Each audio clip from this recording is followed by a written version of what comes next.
assistindo mais um vídeo do meu canal. E no vídeo de hoje vamos falar sobre a história do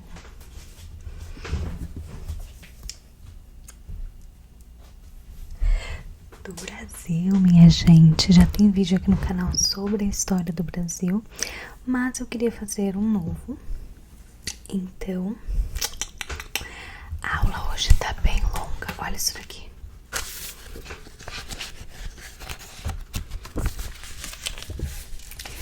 Tem muita coisa aqui, tá? Então, já deixa o like, já se inscreve no canal se você ainda não é inscrito, já ativa o sininho de notificações para não perder nenhum vídeo que eu postar aqui no canal. Eu vou esperar você deixar um comentário e o like. Eu vou esperar aqui, tá? Enquanto isso, deixa eu ver qual que vai ser o primeiro tópico. Gente, eu deixei as letras bem pequenininhas. Vamos ver se eu vou conseguir enxergar isso daqui. Vai dar certo. Tá. Enfim. Já deixou o like, meu comentário? Tá bom. Então vamos lá. Vamos começar a história do Brasil. A chegada dos portugueses. Então nessa aula nós vamos falar sobre o Brasil antes da invasão de Portugal, né? Durante e até os dias atuais.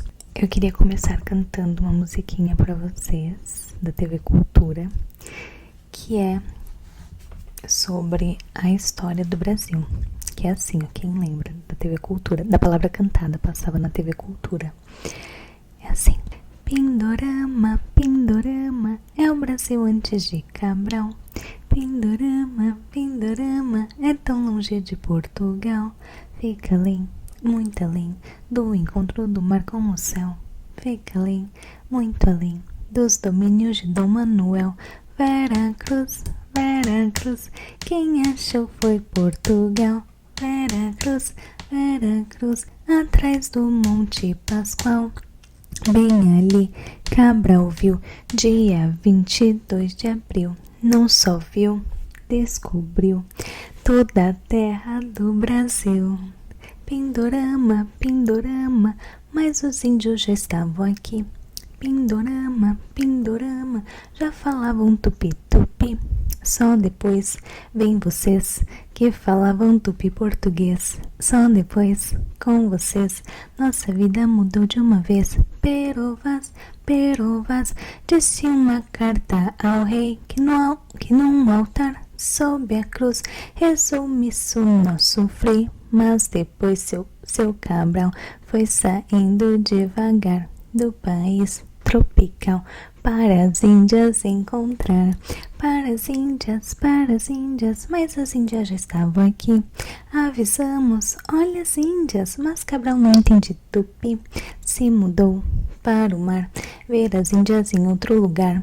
Deu chabu, deu azar, muitas naus não puderam voltar. Mas enfim, desconfio, não foi nada ocasional. Que Cabral num desvio viu a terra e disse uau. Não foi não, foi um viu, foi um plano imperial para portar seus navios num momento monumental. Álvares Cabral, rei Dom Manuel, ao índio do Brasil, e ainda quem me ouviu, vou dizer, descobriu, o Brasil tá inteirinho na voz, quem quiser vai ouvir, Pindorama tá dentro de nós.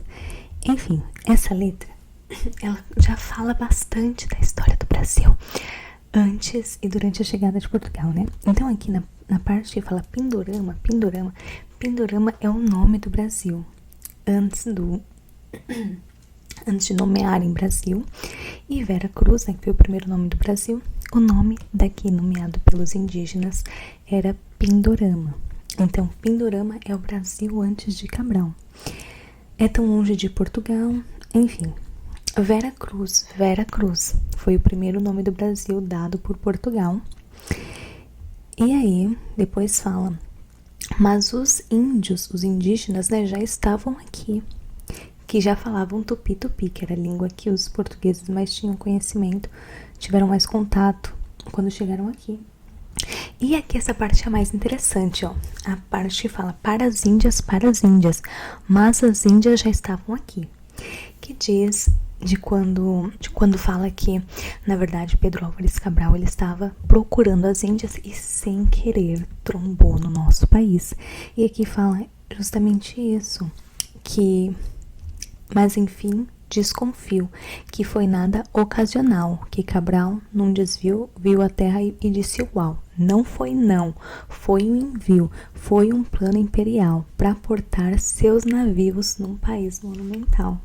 Olha só, porque aqui dizem que Pedro Álvares Cabral ele estava na verdade procurando as Índias, tanto que o nome índio, né, vem de indianos, porque eles nomearam índios porque eles achavam que eram as Índias. Porém aqui já diz que provavelmente não foi isso, provavelmente eles já estavam vindo para o Brasil mesmo, tanto que a gente vai falar mais pra frente do Tratado de Tordesilhas, que eles já tinham esse tratado entre Portugal e a Espanha para dividir as terras aqui da América do Sul, das Américas, mesmo não sabendo que tinha alguma coisa aqui, que eles estavam procurando na verdade as Índias.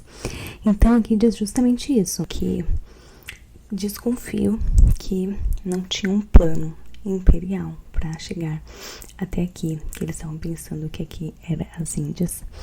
Enfim, gente, essa música é uma música para criança, passava na TV Cultura, eu amava quando eu era criança. E olha que música interessante, que música educativa, né? E fala bem certinho da história do Brasil. Vamos começar agora, então. Então eu vou lendo aqui com vocês e vou fazendo aquela leitura comentada, ok? Então vamos lá. Parte 1. Antes dos portugueses, os povos indígenas do Brasil.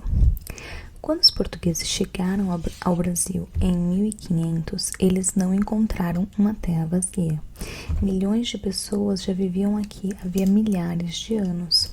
Esses povos possuíam culturas, idiomas, religiões, sistemas políticos e formas de organização extremamente diversas. Hoje, a arqueologia mostra que a história do território brasileiro começa muito antes da chegada dos europeus. Então, quando falam, a história que a gente aprende do descobrimento do Brasil, né, é pela visão europeia. Então, parece que quando eles chegaram aqui, os indígenas viviam totalmente desorganizados. E não era assim. Tanto que tinham cidades na floresta amazônica.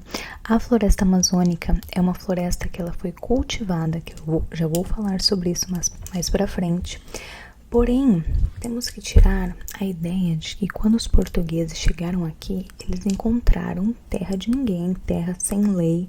Não, os indígenas, os povos nativos que já viviam no Brasil, eles já tinham a sua própria organização. Eles só não eram desenvolvidos assim a ponto de construir cidades, eles eram mais naturais, porém eles já tinham a sua cultura, religião, seu idioma, era organizado, tanto que na floresta amazônica tinham cidades, a gente já vai falar mais sobre isso. A floresta amazônica foi uma floresta cultivada, então foi uma floresta que ela cresceu porque ela foi cultivada. Então aqui no Brasil eles já eram organizados, não era uma selvageria que nem a gente aprende, porque a gente aprende pela visão europeia, pela visão dos portugueses, tá? Mas não era assim, eles já tinham seu sistema político, as coisas aqui já estavam funcionando antes de 1500, ok? Então, agora vamos falar desde depois, ó. Então, como que os indígenas chegaram aqui, os povos originários, eles chegaram aqui não, gente, no Brasil. Quando eu falar que vocês vão entender que é o Brasil, tá? Esse ainda é um tema debatido entre arqueólogos.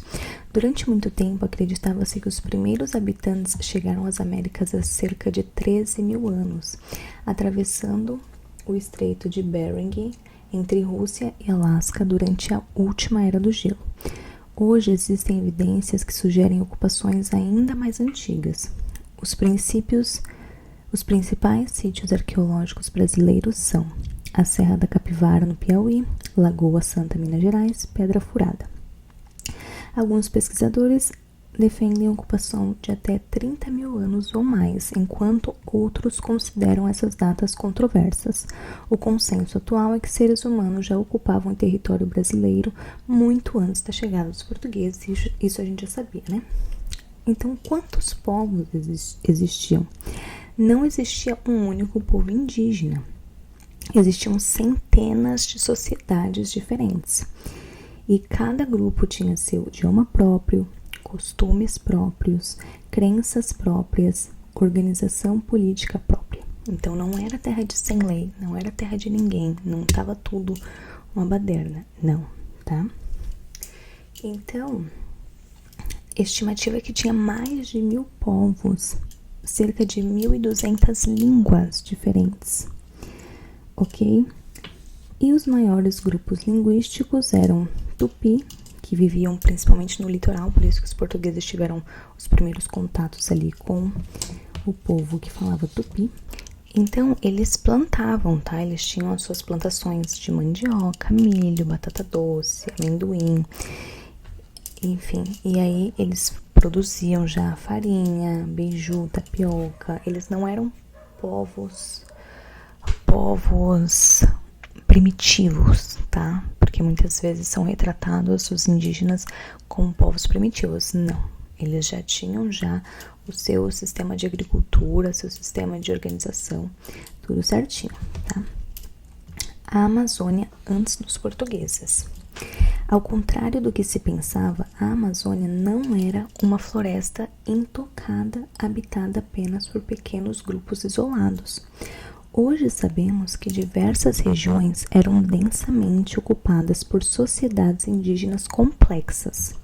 Alguns pesquisadores estimam que milhões de pessoas viviam na Amazônia antes da chegada dos europeus, embora o número exato ainda seja debatido. Esses povos desenvolveram formas sofisticadas de adaptação ao ambiente amazônico. Então, tá, deixa eu ver se eu falo isso mais pra frente ou se eu já falo agora. Vou falar mais pra frente, então vamos continuar aqui. Existiam cidades na Amazônia, olha aqui, ó.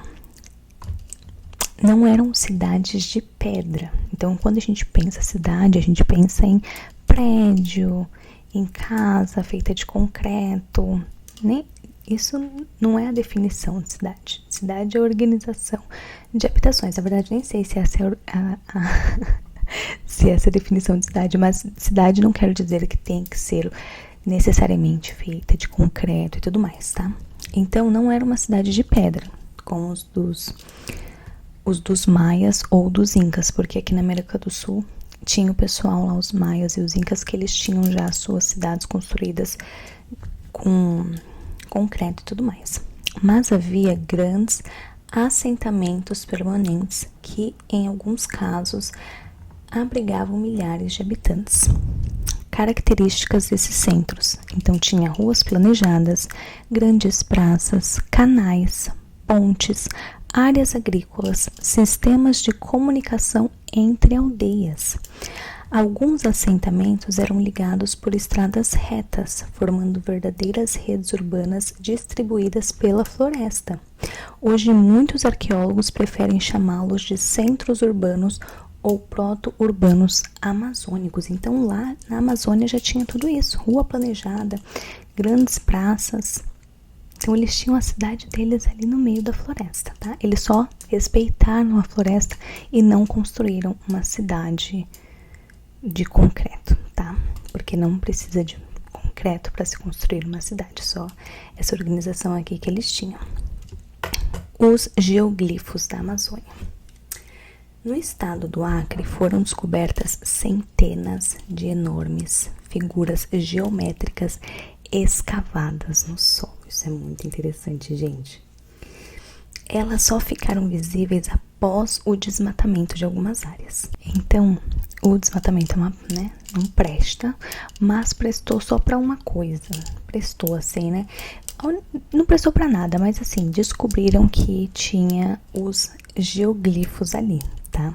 Que é, eles passaram de sobrevoando e viram no chão essas formas aqui os geoglifos eles incluem círculos, quadrados, retângulos, octágonos. Muitos possuem centenas de metros de diâmetro. Ainda não existe consenso sobre sua função. As hipóteses incluem cerimônias religiosas, locais de reunião, marcação territorial, centros políticos. Então tinha essa demarcação ali na terra, não se sabe até hoje por quê, né? Porque os portugueses apagaram muito da história dos indígenas. Porém, tem várias teorias do que pode ser isso, que eu não vou entrar muito nessa parte de teorias, mas eu posso fazer um vídeo só sobre as teorias da Amazônia, que é bem interessante, tá? Porque esse vídeo aqui ele é mais histórico mesmo. Tem relatos dos portugueses falando que eles andando ali pelo rio Amazonas, que tinha assim, ó, um monte de aldeia ali, que não era um lugar inabitado, uma floresta, não. Que eles tinham sim civilizações ali. E cada vez mais vão aparecendo provas comprovando isso. E tem várias teorias também. As grandes navegações e a chegada dos portugueses no século XV e no século XVI. O mundo antes das grandes navegações. Então, a gente vai aprender como é que estava a situação lá da Europa antes de começarem as grandes navegações para colonizar e invadir o território alheio, né? Então, vamos lá. Então, no início do século XV, a Europa passava por grandes transformações. A Idade Média chegava ao fim, o comércio crescia e os reinos começavam a se fortalecer. As cidades italianas como Veneza e Gênova dominavam o comércio de especiarias vindas da Ásia. Produtos como pimenta, canela, cravo, noz moscada e seda eram extremamente valiosos. O problema é que essas mercadorias passavam por vários intermediários, principalmente mercadores árabes e o Império Otomano, tornando-se muito caras para o restante da Europa. Tá. Então, o que estava em alta naquela época eram as especiarias das Índias, tá? Por isso que Portugal fala que eles estavam indo a caminho das Índias. Então, estava muito em alta as especiarias. Tanto que quando os portugueses chegaram aqui, eles não deram muita bola pro Brasil, porque eles só acharam o pau-brasil e tudo mais. Então, eles, tipo assim, meio que, deixa pra lá. Até eles acharem ouro, né? Até eles começarem a descobrir mesmo as riquezas do Brasil. Eles meio que, tipo, não ligo muito pra lá não, tá? Mas aí, nessa época, eles estavam liderando as grandes navegações, ó. Portugal foi o primeiro país europeu a investir em grandes expedições marítimas por diversos motivos. Era um reino unificado desde o século XVIII. Possuía uma longa costa voltada para o Oceano Atlântico, né? Porque aqui é a Europa, aqui tá Portugal e as Américas tá bem aqui, né? E aqui já é a África e tudo mais. Desenvolveu uma poderosa tradição marítima, recebia investimentos da monarquia, buscava novas rotas comerciais para chegar às Índias sem depender do Mediterrâneo. O grande objetivo era alcançar a Ásia navegando pelo oceano. Então, Portugal estava ali passeando, né? Eles tinham um esquema marítimo bem forte, então ia ali na África, eles queriam chegar na Índia sem ter que ter os intermediadores, né, para passar as especiarias para eles. Então eles estavam explorando aquela região para tentar chegar na Ásia, a África também.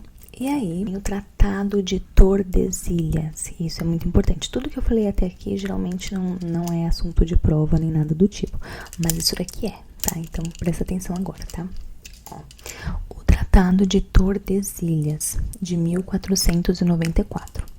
Antes mesmo da chegada ao Brasil, Portugal e Espanha disputavam as novas terras descobertas. Para evitar conflitos, assinaram o Tratado de Tordesilhas. O tratado dividia as terras descobertas e por descobrir por uma linha imaginária situada a 370 léguas a oeste das ilhas de Cabo Verde.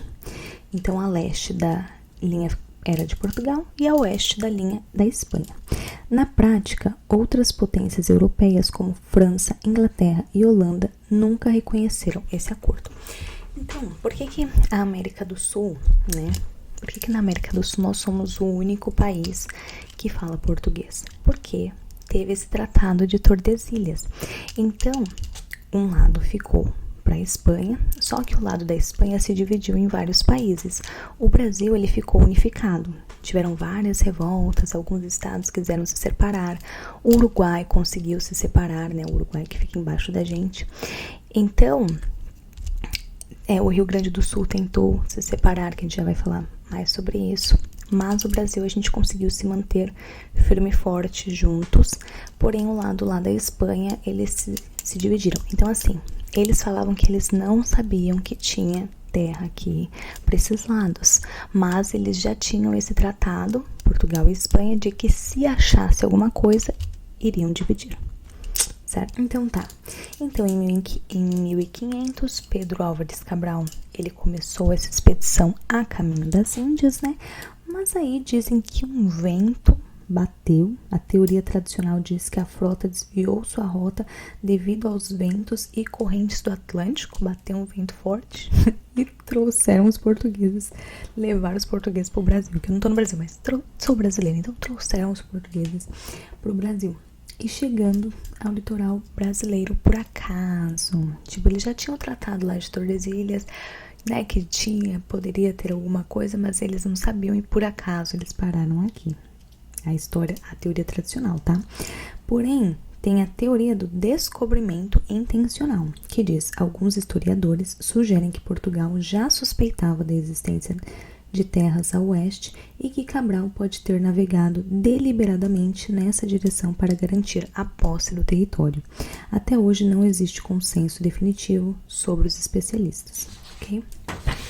E aí, como diz na música, dia 22 de abril de 1500, a frota avistou o Monte Pascoal, no atual sul da Bahia, que também fala na musiquinha que eu cantei no começo para vocês.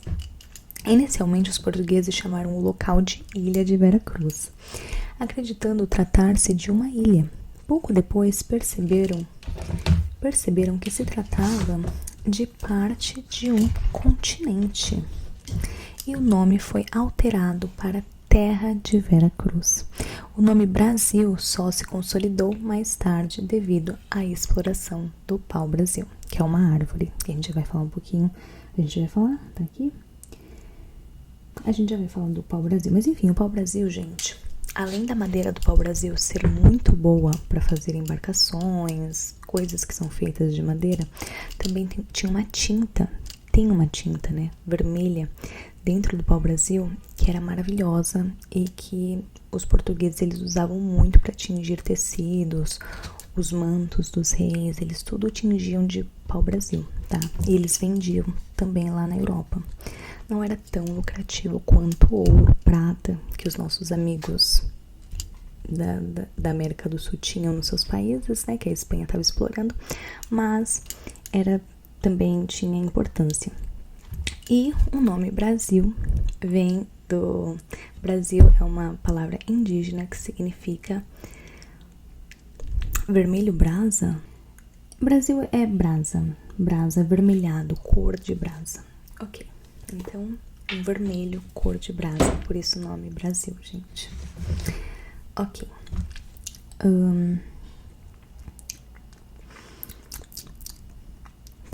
O primeiro contato com os povos indígenas. Os portugueses encontraram principalmente povos de língua tupi que habitavam o litoral.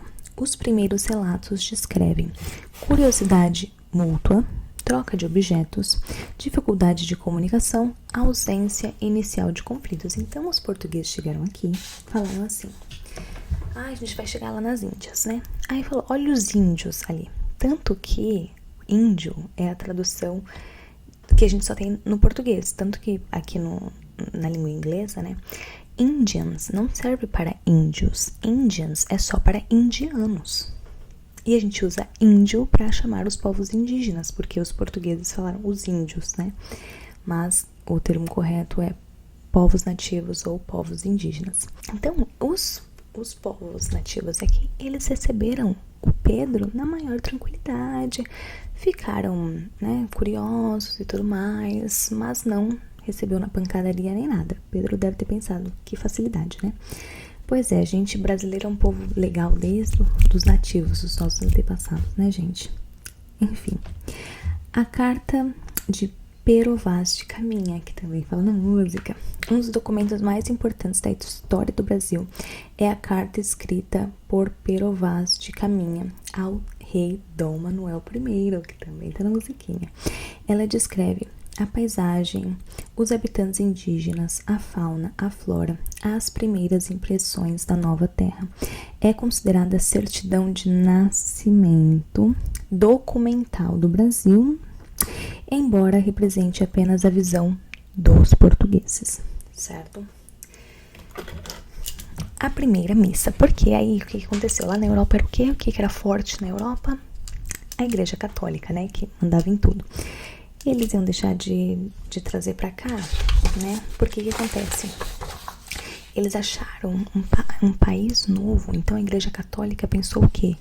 Mais devotos pra igreja. Vamos mandar gente lá pra evangelizar, catequizar, evangelizar não, para catequizar aquele povo lá, mais gente, mais devotos para nós. E aí, né, veio aqui o povo, os jesuítas. Então vamos lá. A primeira missa. Em 26 de abril de 1500 foi celebrada a primeira missa em território brasileiro, conduzida pelo Frei Henrique de Coimbra. Ela simbolizou o início da presença oficial portuguesa e da expansão do cristianismo na colônia. Enfim, por que Portugal não começou a colonizar imediatamente?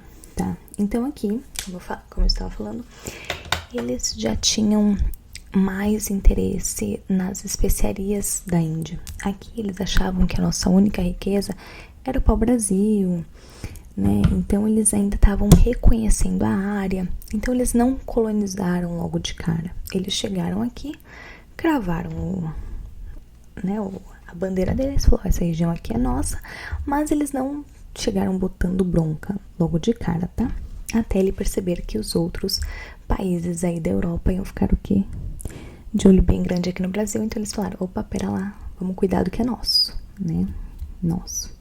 E o que eles começaram a fazer ali no período pré-colonial?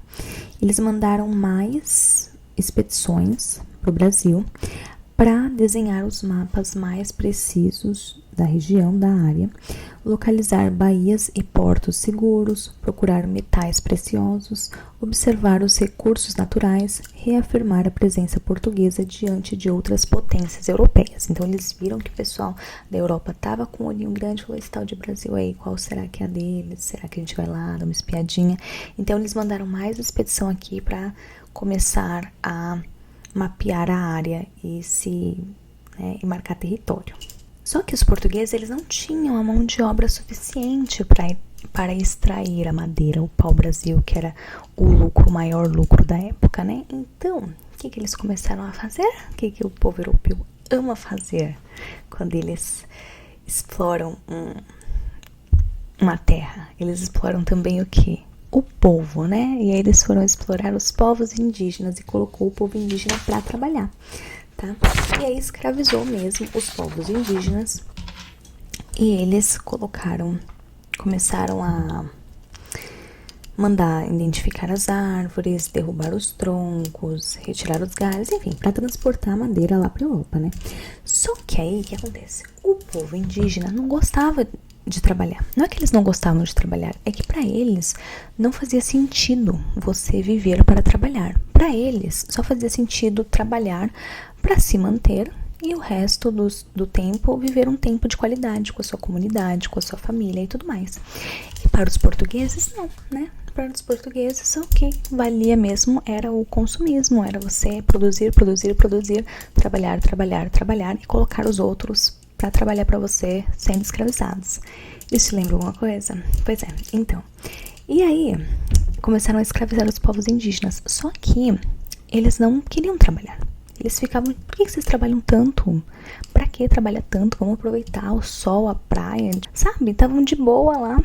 E eles queriam que o povo indígena começasse a cortar tudo lá na floresta. Só que os povos indígenas não gostavam muito disso. E como eles tinham conhecimento da área, eles fugiam. Eles falavam, eu vou ficar aqui nada, sai fora.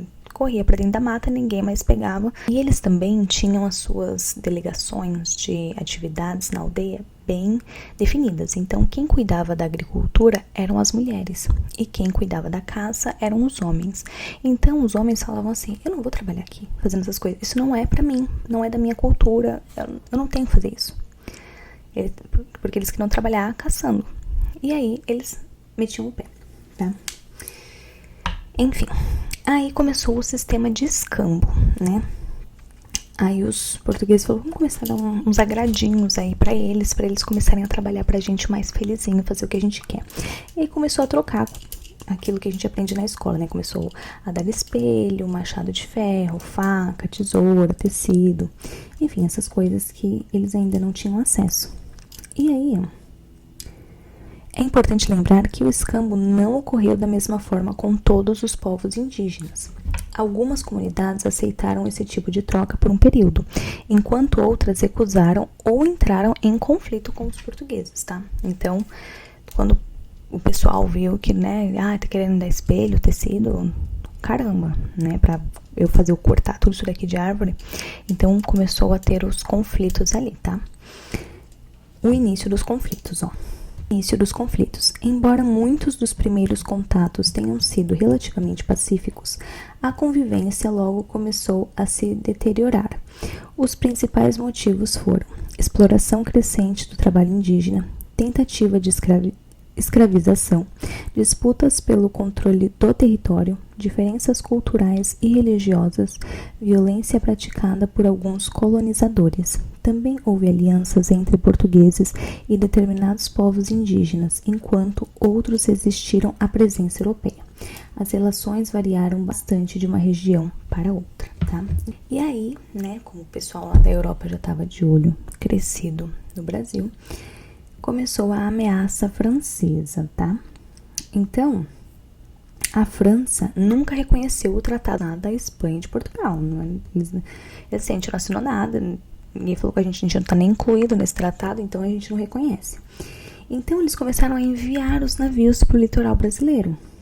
E os franceses, eles perceberam que se eles fossem mais amigáveis com os indígenas, eles iam conseguir trazer pro lado deles. Então eles começaram a tratar bem os indígenas. Ao invés de conflito, de escravizar, eles começaram a fazer comércio ali com os indígenas, fazer negócios. Os franceses, eles negociavam diretamente com grupos indígenas, principalmente para obter o pau-brasil.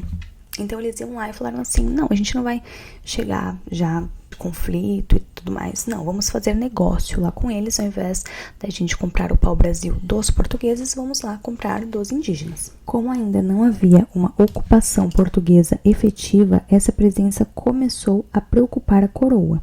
Portugal percebeu que apenas descobrir o território não era o suficiente, era preciso ocupá-lo para garantir a sua posse. Aí teve a expedição de Martim Afonso de Souza. Em 1530, o rei de Portugal enviou uma grande expedição comandada por Martim Afonso de Souza. E aí mandou essa expedição, né, para marcar o fim do período pré-colonial e o início da colonização efetiva. Então essa expedição foi para os portugueses falarem, acabou bagunça, acabou milho, acabou pipoca, franceses, mete o pé daqui, é nosso, tá? E aí, tivemos a fundação de São Vicente, lá em São Paulo, na praia de São Vicente, amo São Vicente. Em 1532, Martim Afonso fundou São Vicente, no litoral do atual estado de São Paulo. Ela é considerada a primeira vila portuguesa permanente do Brasil.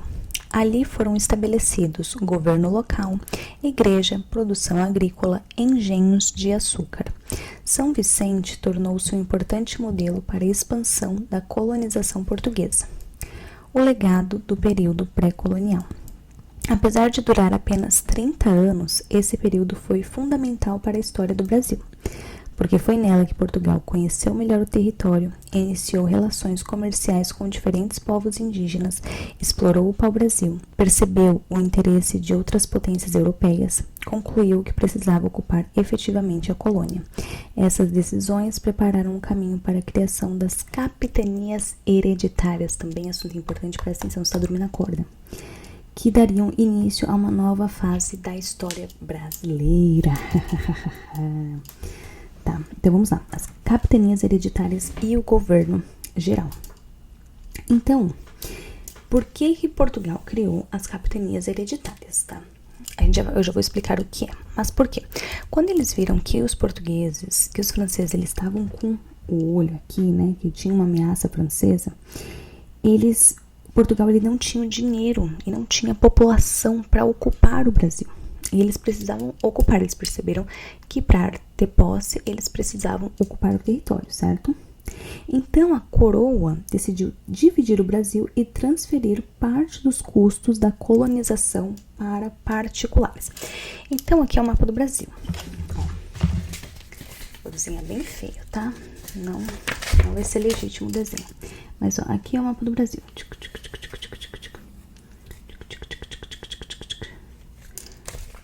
Ficou parecendo a África, né? Mas supondo que é o Brasil. E aí, o que eles fizeram? Eles dividiram o Brasil assim, ó. E deu cada parte pra porcentagem pra gente. Não é de vocês. É pra vocês usar, explorar do jeito que vocês quiserem. Pagam a porcentagem pra gente, tá? E é isso. E aí nasceu as capitanias hereditárias. Então, o que eram as capitanias hereditárias? O Brasil foi dividido em 15 faixas de terra. Essas terras foram entregues a 12 donatários, nobres, militares e pessoas de confiança do rei. Os donatários podiam administrar, distribuir terras, cobrar impostos locais e fundar vilas. Em troca, deveriam desenvolver economicamente e defender suas capitanias. Por que a maioria fracassou? Não deu certo, começou a falir as capitanias. Então, não deu certo porque eram distâncias enormes, falta de recursos financeiros, ataques de grupos indígenas que resistiam à ocupação, isolamento entre as capitanias, pouco apoio da coroa portuguesa, dificuldade para produzir riquezas rapidamente. E só 2 capitanias deram certo, gente. Pernambuco foi porreta na história do Brasil, várias revoluções, Pernambuco foi, deu o nome na história do Brasil, e a de São Vicente, que desenvolveu agricultura, comércio e posteriormente deu origem às expedições dos bandeirantes, ok? E o resto fracassou. Então tá. Aí o início da cana-de-açúcar.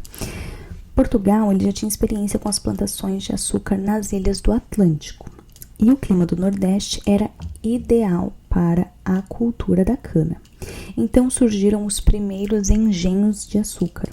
O açúcar tornou-se principal produto da economia brasileira durante os séculos 16 e 17.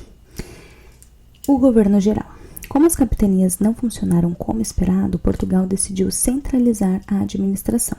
Em 1549 foi criado o governo geral, que tinha o objetivo de fortalecer o controle português, organizar a justiça, melhorar a defesa, incentivar a colonização. Teve o primeiro governador-geral, que foi o Tomé de Souza, que fundou Salvador, que se tornou a primeira capital do Brasil. Então, a primeira capital do Brasil, Salvador, tá? E ali começou, né, incentivou a construção de fortalezas, igrejas e edifícios públicos. Agora que chega os jesuítas, ok? Depois que já tinham se estabelecido melhor aqui, mandaram os jesuítas, ok? Junto com Tomé de Souza, chegaram os primeiros jesuítas. Suas principais missões eram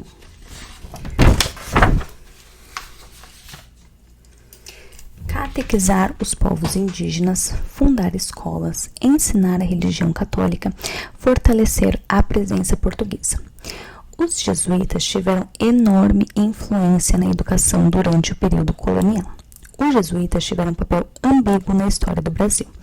Eles contribuíram para a educação, documentaram aspectos importantes dos povos indígenas e, em muitos casos, defenderam essas populações da escravização por colonos. Ao mesmo tempo, promoveram a conversão ao cristianismo e a substituição de práticas culturais indígenas por costumes europeus, participando do processo de colonização portuguesa. Hoje, historiadores costumam analisar sua atuação, reconhecendo tanto suas contribuições quanto seus impactos negativos. Então, os jesuítas, eles fizeram bem, assim, eles protegiam muitos indígenas de serem escravizados, porém, muitos jesuítas também tinham seus próprios escravos indígenas.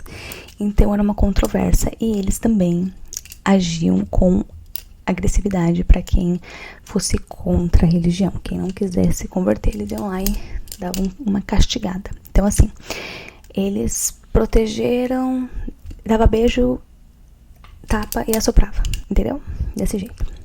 Mas eles foram muito importantes para a questão da educação no Brasil. A primeira educação portuguesa, né, que eles trouxeram para cá, europeia, que eles trouxeram para cá. O que aconteceu? Como os jesuítas estavam lá protegendo os indígenas de serem escravizados, e os próprios indígenas também estavam se protegendo e se defendendo e não queriam ser escravizados e estavam fugindo. Então, o que os portugueses fizeram? Vamos trazer quem? Os africanos. E aí a gente vai entrar num assunto que é um assunto que eu quero fazer um vídeo apenas sobre isso, porque eu sempre falo nos meus vídeos de história aqui que nós não damos a devida importância à escravidão, ao que foi a escravidão na história do nosso país, na história da África, dos povos africanos. Eu sou descendente de africano e eu não acho que a gente dá a devida importância a isso, que a gente não aprende o quão horrível isso foi. Porque se aprendesse, não ia ter gente reclamando de reparação histórica, não ia ter gente reclamando de cota, tá? Porque a escravidão acabou 100 e poucos anos atrás. Não tem como ter tido reparação em 100 e poucos anos, depois de 400 anos de escravidão aqui no Brasil. Então, assim, se as pessoas soubessem mesmo, entendessem mesmo o sofrimento que foi para os povos negros naquela época, os povos africanos, não ia ter essa dúvida e questionamento sobre a reparação histórica que a gente deve para esse povo. A escravidão africana era muito lucrativa para os portugueses, que tinham muito comércio marítimo, então eles faziam muita venda de escravos, era uma coisa muito lucrativa, venda de escravos. Então eles começaram a fazer esse comércio para o Brasil. A escravidão foi uma coisa assim tão chocante que mudou até a biologia do Brasil. Vocês acreditam numa coisa dessas? Porque os tubarões africanos, eles seguiam os navios negreiros até o Brasil, porque sabiam que quando o povo ia morrendo, ia jogando os corpos no mar. Porque o povo era transportado, gente, nem bicho merece ser transportado daquele jeito, né? Que eu também sou super contra carga viva de animais. Enfim, nenhum ser vivo, acho que nem planta, merece ser transportado do jeito que os negros eram transportados, os navios negreiros. E aí iam morrendo, ia jogando no mar, e os tubarões africanos iam seguindo o povo até o litoral brasileiro. Acredita numa coisa dessa? Pois é, acredite. Então, nos primeiros anos, os portugueses usavam principalmente a mão de obra indígena, e aí, com o aumento da produção de açúcar e a resistência de muitos povos indígenas à escravização, o tráfico de africanos escravizados cresceu rapidamente. A escravidão africana tornou-se a principal base da economia colonial pelos séculos seguintes. Parte 5. A economia do açúcar e os engenhos, dos séculos 16 e 17. Então, por que Portugal escolheu produzir açúcar? Porque nós, seres humanos, amamos um açúcarzinho, né, gente? Então, o açúcar era um dos produtos mais valiosos da Europa. Portugal já tinha experiência cultivando cana-de-açúcar nas ilhas da Madeira e Cabo Verde. O clima quente e úmido do Nordeste brasileiro era ideal para o cultivo. E o solo, principalmente de Pernambuco e Bahia, era extremamente fértil. Então, aí começou o início dos engenhos. Os engenhos eram grandes propriedades rurais dedicadas à produção de açúcar. Não eram apenas máquinas, mas complexos agrícolas completos. Incluíam plantações, fábrica, casa grande, senzala, capela e armazéns. A partir dessa época, quem era dono de engenho tinha o título de senhor de engenho, que é um dos títulos de maior prestígio no Brasil colonial. Vocês estão caindo. E aí o Brasil ele se tornou o maior produtor de açúcar. A maior parte das terras ficou nas mãos de poucos proprietários. Formaram-se grandes latifúndios. A desigualdade social tornou-se uma característica marcante da colônia. Então a classe trabalhadora aqui já começa a se ferrar, como de praxe da história da humanidade, não é mesmo? Até os dias de hoje. Então os ricos, quem é rico cada vez fica mais rico e o pobre cada vez fica mais pobre. E o motivo todo mundo já conhece, é que o de cima sobe e o de baixo desce. Por que será? Não é mesmo? Desde essa época aí. A necessidade de mão de obra. Então aqui tá falando de novo da escravidão indígena, já falamos sobre isso, a escravização africana, já falamos sobre isso.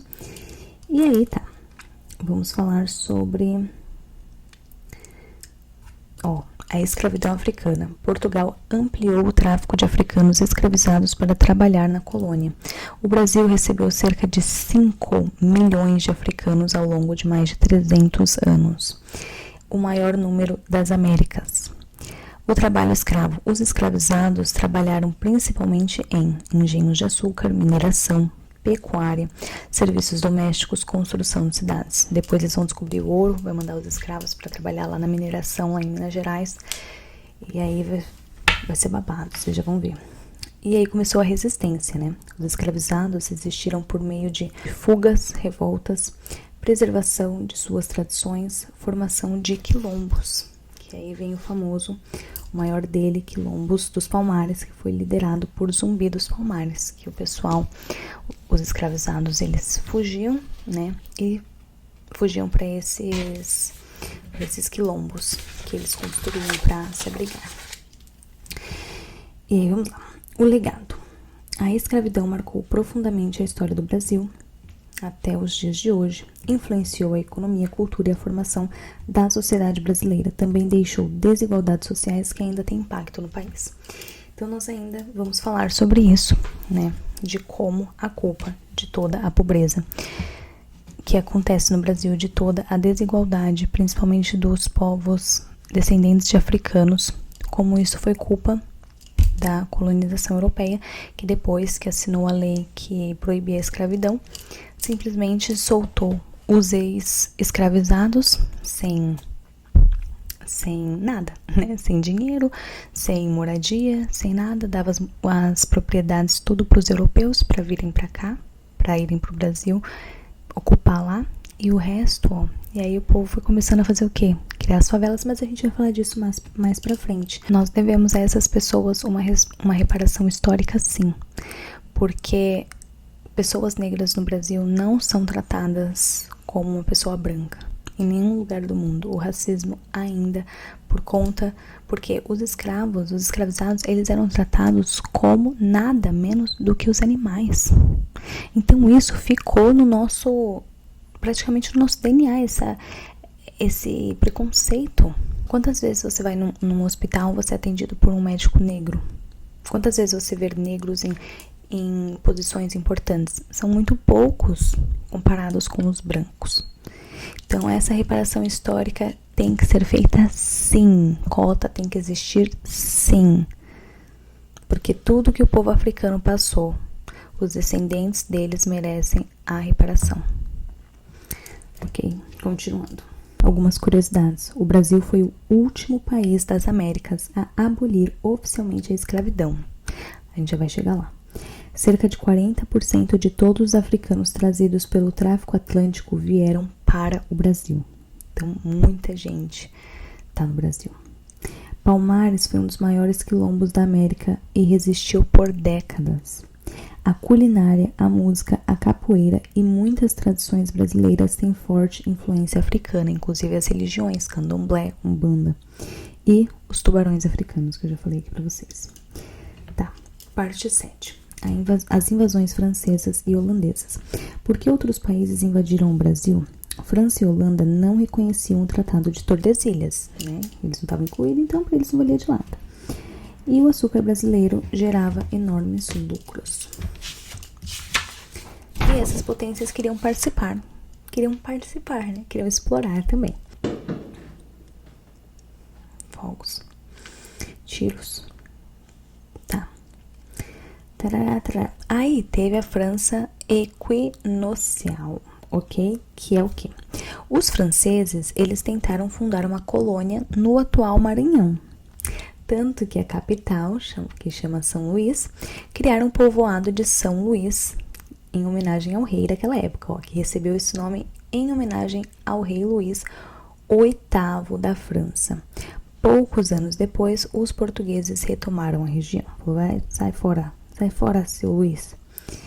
E aí tiveram os holandeses, né? Por isso que lá no Nordeste, gente, tem bastante castelo, bastante arquitetura europeia, porque teve invasão dos holandeses também, ó. A Holanda era uma das principais financiadoras e distribuidoras do açúcar brasileiro. Após conflitos com Portugal e Espanha, os holandeses decidiram conquistar diretamente as áreas produtoras de açúcar. A ocupação de Pernambuco. Em 1630, os holandeses conquistaram Pernambuco. Também ocuparam outras regiões do Nordeste. Pernambuco era a principal região produtora de açúcar da colônia. Ok. Aí teve o Maurício de Nassau, que governou o Brasil holandês entre 1637 e 1644, modernizou Recife com pontes, ruas e obras públicas, por isso que Pernambuco tem as casinhas lá holandesas e tudo mais, incentivou artistas e cientistas a estudarem o Brasil e seu governo ficou marcado por maior tolerância religiosa em comparação com outros períodos, ok? E aí teve o fim também, né? Acabou milho, acabou pipoca também para a Holanda. Após várias batalhas, os portugueses e colonos expulsaram os holandeses em 1654. A principal vitória ocorreu nas batalhas dos Guararapes, consideradas por muitos historiadores um marco da formação do exército brasileiro. Ok, vamos lá.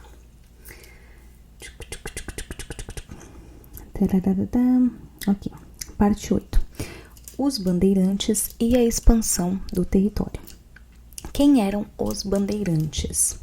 Eles eram exploradores que partiam principalmente da vila de São Paulo. Organizaram expedições chamadas bandeiras para o interior do Brasil. Quais eram os objetivos dos bandeirantes? Capturar indígenas para escravização, tá? Procurar ouro, prata e pedras preciosas e explorar terras ainda desconhecidas pelos portugueses. A expansão do território. Os bandeirantes avançaram muito além da linha do Tratado de Tordesilhas. Suas expedições contribuíram para que o território brasileiro se tornasse muito maior do que o previsto originalmente. Então, eles, principalmente ali na região de São Paulo, eles iam adentrando para o interior. Então, eles foram expandindo o território. As consequências. Descoberta de importantes jazidas de ouro e diamantes. Então, aí começaram a ver que no Brasil também tinha muito ouro, muita joia. Fundação de novos povoados. Expansão da presença portuguesa no interior. Conflitos violentos com diversos povos indígenas e destruição de aldeias e missões jesuíticas. O legado. Os bandeirantes são figuras controversas, já vou falar sobre isso. Durante muito tempo foram vistos como heróis da expansão territorial. Hoje, muitos historiadores também destacam a violência de suas expedições contra povos indígenas e comunidades missionárias. Então, eles simplesmente, gente, eles iam abrindo espaço e o que tivesse na frente, eles, ou então amarrava, levava para escravização. Então, assim, teve os seus males, que foram muitos, tá? Que eles capturavam o povo e ia tocando terror por onde eles iam passando. Enfim, aí o bandeirante mais famoso foi Borba Gato, embora sua imagem seja bastante debatida atualmente. Então ele foi o mais famoso aí entre os bandeirantes, ele era estrela no grupo dele. Ok, parte 9, o ciclo do ouro e dos diamantes, a descoberta do ouro. No final do século XVII, bandeirantes descobriram ouro na região de Minas Gerais. Pouco depois, também foram encontradas jazidas em Goiás e Mato Grosso. Essas descobertas mudaram completamente a economia da colônia, porque aí viram, não é só o açúcar, não é só o pau-brasil, tem ouro também. E é aí que o negócio começa a andar mais rápido, assim, a questão da colonização, tá? Porque muita gente vai se interessar aqui pelo Brasil, inclusive a população de Portugal. Então tá. Aí começou a corrida do ouro. Milhares de portugueses e colonos migraram para as regiões mineradoras. Cidades cresceram rapidamente. A população de Minas Gerais aumentou em poucos anos. Então, lá em Portugal, o povo tava falando assim, olha, lá no Brasil descobriram mina de ouro e tem um rio lá que você pega o ouro com a sua mão, você coloca na bolsa e fica rico do dia pra noite. E aí, o que aconteceu? Eles falaram, então tá bom, então vamos pra lá, vamos pegar esse ouro aí. E um monte de gente começou a migrar para o Brasil, pra ir atrás do ouro. E aí as cidades começaram a se popular. As cidades do ouro. As principais cidades mineradoras foram Vila Rica, atual Ouro Preto, Mariana, Sabará, São João del Rei e Diamantina. Eu vi que, tipo assim, foram mais de 800 mil quilos de ouro encontrados só em Mariana. Então, muita gente começou a querer morar no Brasil para ir atrás do ouro. Aí, depois do ouro, também descobriram os diamantes, ok? E aí, o que aconteceu? Começaram os impostos. A coroa portuguesa falou, não vai ficar assim não, o povo foi pegando ouro ali, coroa portuguesa. O que eles fizeram? Eles começaram a cobrar os impostos. Portugal cobrava altos impostos sobre o ouro. O principal era o quinto. Isso daqui também é uma coisa muito importante de prova, tá? O quinto, tá? Que é o imposto que Portugal cobrava. O quinto obrigava o pagamento de 20% de todo o ouro extraído. A cobrança desses impostos gerou grande insatisfação entre os colonos. O quinto eram os impostos que a coroa portuguesa cobrava do Brasil sobre o ouro e obrigava o pagamento de 20% de todo o ouro extraído, ok? A consequência do ciclo do ouro. A economia deixou de se concentrar apenas no açúcar. O interior do Brasil passou a ser menos povoado. Novas estradas foram abertas. O comércio cresceu em toda a colônia. A riqueza da mineração fortaleceu Portugal durante boa parte do século XVIII. O povo começou a se revoltar, né? Com esse negócio de quinto e tudo mais. O que aconteceu? As revoltas coloniais. Por que surgiram as revoltas? No final do século XVIII, Portugal aumentou a cobrança de impostos sobre a colônia. Ao mesmo tempo, ideias de liberdade e igualdade vindas do Iluminismo, da independência dos Estados Unidos e da Revolução Francesa começaram a circular entre alguns brasileiros. Esse contexto deu origem aos primeiros movimentos que questionavam o domínio português. Aí começou os conflitos, agora o bicho vai pegar. Aí teve a Inconfidência Mineira, em 1789. Importante, Inconfidência Mineira. O contexto. No final do ciclo do ouro, a produção começou a diminuir, mas Portugal continuava exigindo a mesma quantidade de impostos. Tá? Por quê? Porque o povo começou a tirar tudo que tinha e o ouro é finito, então começou a acabar. E aí mandava lá para Portugal, o que o povo de Portugal fazia? Ao invés de enriquecer com ouro, eles começaram a fazer igreja, começaram a fazer monumento com ouro, ao invés de fazer algo que preste, né? Então o ouro começou a acabar. O principal imposto era o quinto, equivalente a 20% do ouro extraído. Quando a arrecadação não atingia a meta estabelecida pela coroa, era aplicada a derrama, uma cobrança forçada em que autoridades podiam confiscar bens e propriedades da população para completar o valor devido. O medo da derrama foi um dos principais motivos para o surgimento da conspiração. Então, o que Portugal fez? Ele falou assim, olha, é o seguinte, vocês têm que pagar 20%, tá? 20% aí do que vocês têm é nosso, certo? Só que aí não tinha... O imposto continuou alto e não tinha tanto ouro assim mais para mandar lá para Portugal. Então, para pagar, né, o imposto para Portugal. Então, o que aconteceu? Portugal falou assim, não, mas se vocês não pagarem, a gente vai aí no Brasil e vai pegar o que vocês têm. E aí começou o burburinho de que eles iam fazer a derrama. E quando começaram a falar, vai ter a derrama, eles vão vir pegar, tomar as nossas coisas, o que eles fizeram? A Inconfidência Mineira. E aí, quem participou da Inconfidência Mineira? O movimento era formado principalmente por membros da elite de Minas Gerais. Então, os ricos, né, foram participar. Então, tava os grandes proprietários, militares, padres, intelectuais, mineiradores. Entre eles estava, nome importantíssimo, Joaquim José da Silva Xavier.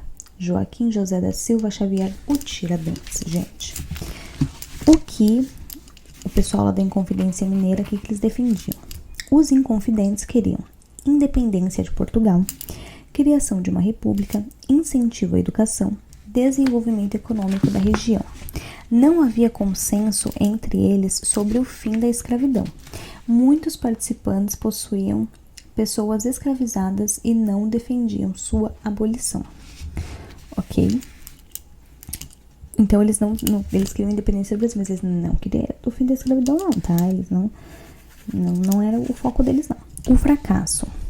Antes que a revolta começasse, ela foi denunciada às autoridades portuguesas. Todos os líderes foram presos. A maioria recebeu perdão ou teve a pena reduzida para o exílio.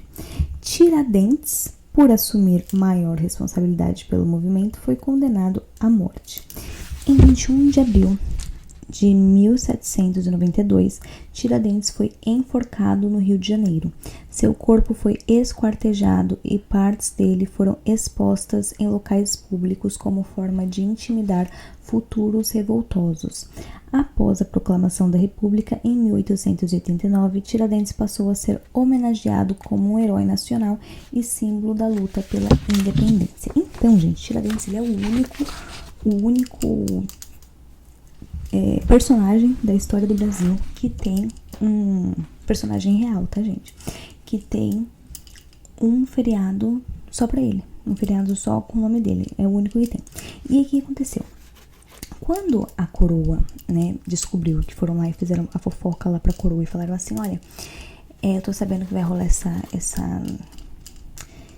essa revolta aqui e tudo mais, então perdoem as minhas dívidas. Foi um cara lá que queria que perdoasse as dívidas dele e entregou o babado lá pra coroa. E aí, o que eles pensaram, a coroa?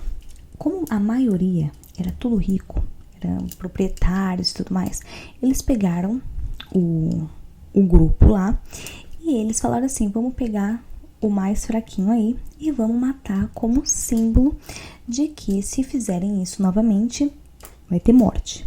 Entendeu? Então eles pegaram o pobre do Tiradentes, que era dentista, e mataram ele, enforcaram ele e esquartejaram ele, colocaram os pedaços dele, espalharam os pedaços dele pela cidade, para que todo mundo que passasse visse e falasse assim, ixi, não vamos se revoltar não, porque senão a situação vai ficar feia. Então, esse foi o intuito, essa foi a intenção. Porque nas outras revoltas já estavam acontecendo outras revoltas, como a próxima que a gente vai falar, que é a Conjuração Baiana. Eles estavam matando o povo sem dó. Mas, como nessa Inconfidência Mineira, quem estava participando eram os grandes proprietários, os militares, os padres, os intelectuais, então eles não falaram, eles pensaram assim, a gente não vai ganhar muita coisa matando todo mundo, né? Então vamos só matar o mais fraquinho aí, só como uma morte simbólica, né? E aí, o que acontece? Depois eles transformaram o Tiradentes em um herói nacional e fizeram a imagem dele como se fosse de Jesus Cristo, como ele seria cabelo longo, como Jesus europeu, né? Então ele ganhou um feriado só para ele, em homenagem a isso. Nem os Zumbi dos Palmares tem um feriado só para ele, mas Tiradentes tem. Enfim, aí teve a Conjuração Baiana em 1798. O contexto: diferentemente da Inconfidência Mineira, a Conjuração Baiana aconteceu em Salvador, uma cidade marcada por grande desigualdade social. A população enfrentava pobreza, altos preços dos alimentos, desemprego, forte desigualdade entre ricos e pobres. As ideias da Revolução Francesa tiveram grande influência sobre o movimento. Quem participaram principalmente alfaiates, soldados, artesãos, trabalhadores livres, pessoas negras livres, mestiços. Por isso o movimento também ficou conhecido como Revolta dos Alfaiates. O que defendiam? Os conjurados defendiam independência de Portugal, criação de uma república, igualdade entre as pessoas, liberdade de comércio, aumento dos salários, fim da escravidão. Então eles tinham propostas muito mais morais e empáticas do que o pessoal da Inconfidência Mineira, que só se importava com o bolso deles, né? Enfim, era um movimento muito mais popular e radical do que da Inconfidência Mineira. O fracasso. Assim como aconteceu em Minas Gerais, o plano foi descoberto antes de ser colocado em prática. Os líderes foram presos, 4 deles foram condenados à morte e executados em praça pública. Ou seja, aqui como o povo era um povo mais popular, né, do povo mesmo, então eles pegaram todos os líderes ali, tacaram na prisão e 4 mataram. Diferente da Inconfidência Mineira, que foi só um, o mais pobrezinho de lá, né. Enfim, comparando os dois movimentos. Então, a Inconfidência Mineira teve a liderança da elite. A Conjuração Baiana foi a liderança popular. A Inconfidência Mineira tinha motivação ligada principalmente aos impostos. A Conjuração Baiana teve participação de negros livres, artesãos e soldados. A Inconfidência Mineira defendia independência. A Conjuração Baiana defendia igualdade social. Eu tô falando Conjuração Mineira ou eu falei Conjuração Baiana? Enfim, a Conjuração Baiana defendia igualdade social. A Inconfidência Mineira defendia que não havia consenso sobre abolir a escravidão. E a Conjuração Baiana defendia o fim da escravidão, ok? E ninguém da Conjuração Baiana ganhou um feriado. Olha só, não é mesmo? Que coisa, né? Pois é.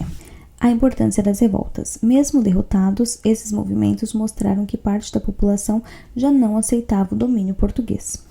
Eles abriram caminho para o crescimento do sentimento de independência, que culminaria na independência do Brasil em 1822. A derrama tornou-se um dos maiores símbolos da cobrança abusiva de impostos durante o período colonial. Curiosidades, tá? A bandeira de Minas Gerais, com o tema Libertas caes será também, liberdade ainda que tardia, foi inspirada na Inconfidência Mineira.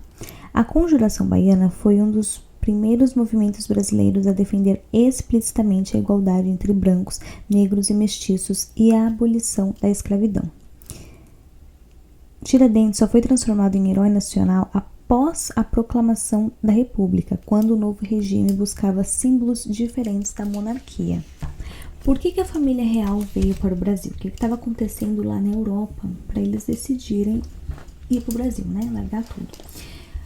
O Napoleão Bonaparte, ele estava lá, né, se expandindo, ele estava fazendo as coisinhas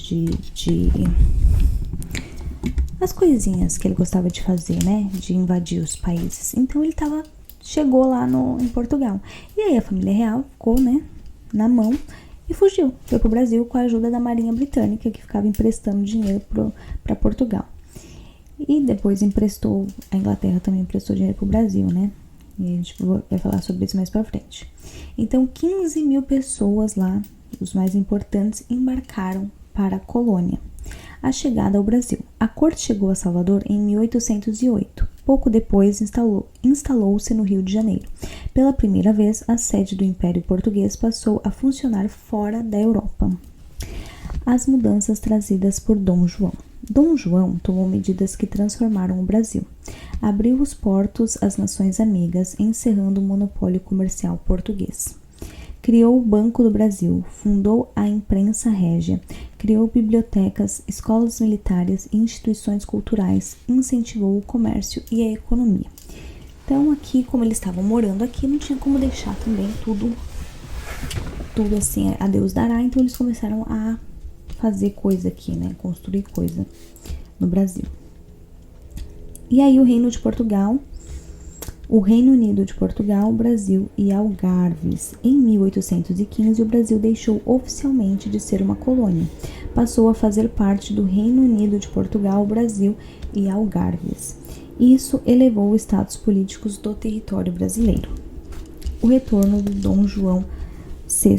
A Revolução em Portugal exigiu o retorno do rei e Dom João VI voltou para Lisboa. Seu filho Dom Pedro permaneceu no Brasil como príncipe regente. Então, Dom João teve que voltar lá para Portugal, né? O povo começou a exigir, ele voltou lá para Portugal e deixou o filho dele, Dom Pedro. Parte 12. A independência do Brasil, em 1822. Então, como começou a caminhar aí para a independência? Após o retorno de Dom João VI para Portugal, Portugal tentou voltar a controlar totalmente o Brasil. Então, o Brasil já tinha deixado de ser colônia, certo?